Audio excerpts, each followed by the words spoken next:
It's amazing how the smallest decisions can change your whole life. This is Pai, and to many of you, this is just another destination on the backpacker track around Thailand. For us, it's where our story started.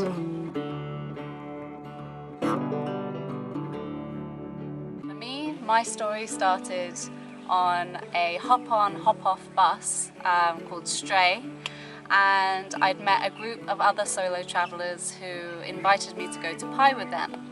I had no plan to go to Pai before, I'd never even heard of it, so it was definitely not in my plans, but I decided to go with them. We decided to stay at Spicy Pai Backpackers as it was recommended from some of the other travellers, and this was one of the best decisions I ever made. However, my story started in Chiang Mai. I had arranged to be teaching English and football at a school in the northeast of Thailand in a place called Nong Khai, but I kept emailing them because I was having such a good time in Chiang Mai and telling them that I'll be there next week. I kept postponing and postponing. Eventually I finally booked my ticket and the day came that I was supposed to leave. I had an uneasy feeling all day about leaving to Nong Khai, and when the bus came at 5 p.m, I got on it. I've been told that if you flip a coin, no matter what it lands, you will know your true feelings. So I decided to flip the coin heads or tails, whether to stay or go. I flipped the coin on the bus and it was tails to stay. So I decided to get off the bus and it went off to Nong Khai. However, the next day, I found out that the bus went off a cliff. This really changed a lot for me. That day I emailed the school and realised this was a sign that I was not meant to go to this place. So I cancelled that and I decided to go to Pai. And I came and stayed in a place really secluded in the mountains like this. That night I went to a local bar and someone behind me overheard my voice and said, "Excuse me, where are you from?" This girl turned out to be someone called Kate Driver, who was best friends with one of my friends at home's girlfriend. I know, crazy, right? So she had recognised my accent was from the southwest of England and she thought that she might be close. And she said that I should come to her hostel, which was called Spicy Pai.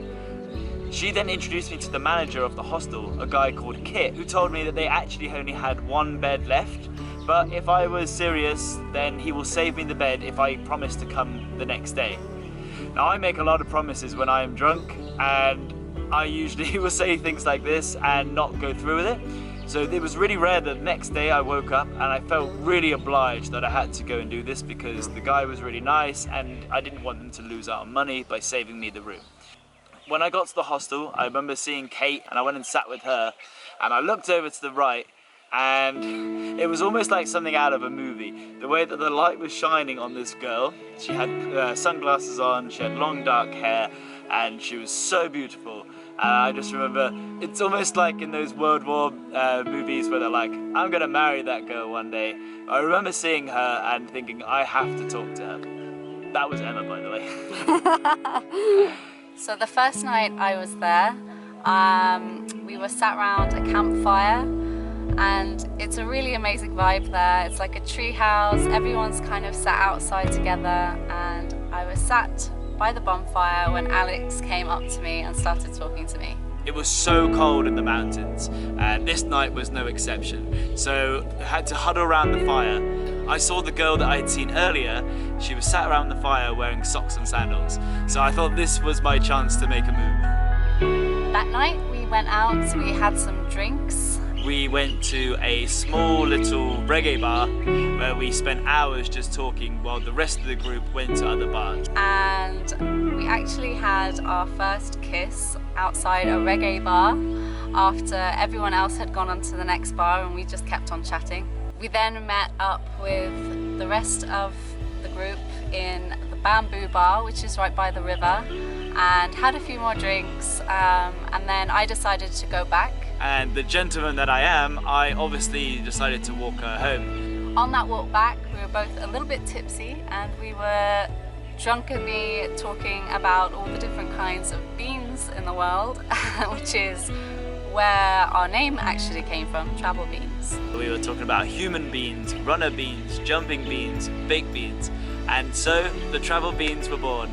After this and a few days in Pai together, I asked him if he wanted to come with me to my next destination, which was Laos, and he said yes. And from then on, we have been traveling together. So it was pretty quick. We basically moved in together from day one, sharing guest houses and rooms along the way. And so much has happened since then. The last 6 years have shown us that it is completely possible to create your dream life, whatever that may be. For us, it's travel, but for other people, it means different things. Keep following us to see where our story takes us and to have the courage to create your own.